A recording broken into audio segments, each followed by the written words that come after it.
ही video special आहे कारण असं भरपूर वेळा होतं बघा की आपण लिहितो पेपर 60 मार्कचा पडता आपल्याला 22 मार्क, पेपर लिहितो 55 मार्काचा आपल्याला पडता फक्त 18 मार्क, आपण पेपर 70चा लिहितो पडता आपल्याला फक्त 55 मार्क. असं का होतं मित्रांनो? जेवढा पेपर लिहिला तेवढे का मार्क पडत नाही?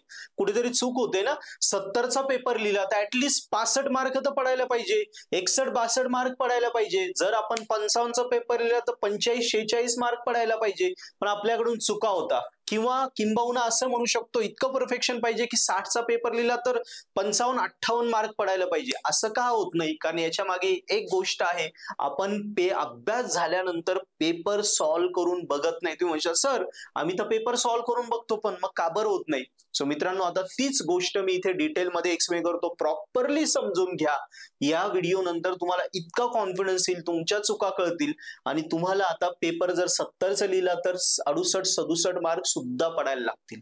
मित्रांनो सगळ्यात सोपा त्याचा फंडा आहे, जेवढा पेपर लिहिला तेवढे मार्क पडण्यासाठी आणि शुअर शॉट पेपर काढण्यासाठी एकच फंडा आहे की आपल्याला पेपर सॉल्व्ह करून बघायचा आहे. 2.5 तास टाइम लावून पेपर सॉल्व्ह करून बघायचं. म्हणजे कसं? आता बघा, पूर्ण अभ्यास झाल्यानंतर रिव्हिजन होते, रिव्हिजन झालं की रूम मध्ये एकटंच बसायचं, कडी लावून घ्या, रूम मध्ये एकटंच बसा, 2.5 तासाचा मोबाईल मध्ये अलार्म सेट करा आणि जसं पेपरला आपण स्वतः पेपर सोडवतो ना तसा 2.5 तास स्वतः पेपर सोडवा. बघा तुम्हाला कळेल, 70 मार्काचा फुल अभ्यास करून पण मला हार्डली 30-35 मार्काचाच पेपर लिहिता येतो. म्हणजे तेव्हा तुम्हाला कळेल काय पेपर सोडवला स्वतःने 2.5 तास टाइम लावून. आपण पेपर कसं सोडवतो? जस्ट सगळे गप्पा मारत बसतो, सोडवत बसतो किंवा बघून सोडवतो, असं नाही. बघून नाही सोडवायचंय, पेपरला जसं सोडवतो तसंच 2.5 तास टाइम लावून तुम्हाला सोडवायला बसायचंय. म्हणजे काय होईल? तुम्हाला पहिलं तर कळेल टाइम मॅनेजमेंट, कुठे चुका होत आहे, प्रश्न कसे येतात, कशी गुगली टाकली जाते, आपण कसं गडबड करून देतो, कुठला क्वेश्चन कुठे लिहून टाकतो, पेपर लिहिताना आपल्याकडे अक्षर चांगलं येतंय का, घाई होतोय का, प्रत्येक क्वेश्चन कव्हर होतोय का, कुठल्या क्वेश्चनला आपल्याला स्टेप्स आठवल्या, काही प्रश्न अर्धवटच सॉल्व्ह झाले, काही मध्ये क्वेश्चन 1 मध्ये क्वेश्चन 5 शिरला, मिक्स होऊन गेलं. या सगळ्या गोष्टी ज्या पेपरला आपल्या होतात ना त्या सगळ्या इथे 2.5 तास जेव्हा रूम मध्ये एकटेच बसून पेपर सोडवशाल तेव्हा त्या तुमच्या गोष्टी क्लिअर होतील की पेपरला जाताना काय चुका होणार होत्या त्या इथे झाल्या. आणि पहिल्यांदा पेपर सोडवल्यानंतर तो पेपर फक्त आपला 35-40 मार्काचा अटेम्प्ट होईल. मग चेक करा, चेक केल्यानंतर कळेल ह्या चुका झाल्या, कितीतरी गोष्टी क्लिअर होतील. पुन्हा सेकंड टाइमला पुन्हा अभ्यास करा, चुका शोधून घ्या, 1 तास पुन्हा रिवाइज करा, पुन्हा पेपर द्यायला बसा, दुसरा पेपर घ्यायला लागला त्याच विषयाचा, मग तो 50-55चा अटेम्प्ट होईल. आणि 2 वेळा जर असे 2 पेपर 2.5 तास टाइम लावून प्रामाणिकपणे सोडवले ना तर काय होईल? जो तिसरा पेपर राहील तो तुमचा ऍक्च्युअल युनिव्हर्सिटीचा पेपर आपल्या कॉलेजमध्ये जाऊन आपल्याला द्यायचा राहील.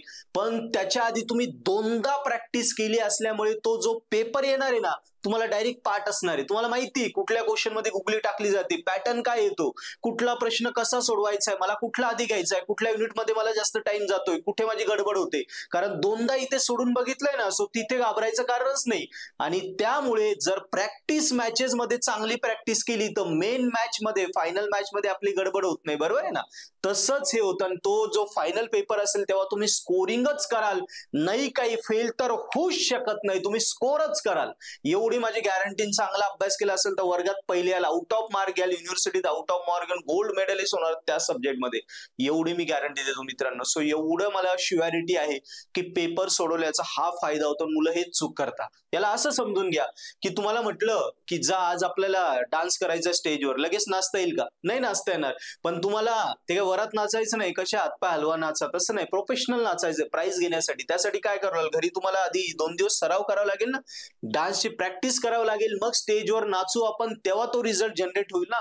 तसंच आहे हा पेपर आहे, हा तर आपल्या आयुष्याचे मार्क्स आपले ठरवणार आहे, आपलं पूर्ण करिअर. याच्यासाठी आपण डायरेक्ट पेपरला जातो ना, ती प्रॅक्टिस सेशन होतो, म्हणून तो ह्यावेळी आपला निघत नाही किंवा कमी मार्क पडतात. प्रॅक्टिस मध्ये ऑब्व्हियसली रिझल्ट येणारच नाही. फायनल प्रॅक्टिस केल्यानंतर पुढच्या मॅचला रिझल्ट येतो. आणि आपण ऍक्च्युअली प्रॅक्टिस 2.5 तासाची करतच नाही.